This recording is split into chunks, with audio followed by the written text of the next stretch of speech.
ერთი მეუბნება რომ მამაო როგორია სათასასუფეველი და რით აუხსენი იცი? აი სულიერი შვილებს რო შევკრება და რო დავსხდებით და ვსაუბრობთ ხან უცბად ისე დაემთხვა სულიერი ურთიერთობა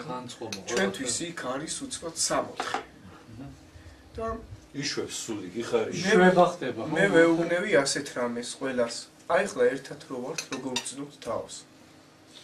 აი ყველანაირი ტკივილი, ყველანაირი პრობლემა დავიწყებული გვაქვს და ვხარობთ და მაგრამ თან ტანჯვაა ჩვენს გულში იმისათვის რომ ვიცით რომ დროებით კიდე უნდა დავიშალნეთ, უნდა ჩვენ გზაზე წავიდეთ და როდი შევხვდებით ეს არ ვიცით და მე ვეუბნევი აი სათასასუფეველში არასდროს ეს განწყობა არ გვექნება მარტო იქ გულის ტკივილი კი აღარ გვექნება რომ ჩვენ დავიშლებით და ჩვენ გზაზე წავალთ და როცა ღმერთი ინებებს მაშინ შევხვდებით მატერიალურ ცხოვრებაში არამედ სათასასუფეველში სუწმინდანების გვერდზე ვიქნებით და ჯერ ყველაფერს თავი დავანებოთ მეთქი და ამხელა ნეტარებაა აქედან დავიწყოთ ჯერ წინაპრებს ანახა საერთოდ მცირედით ხდება აღქმა და მე დიდზე გადადიხარ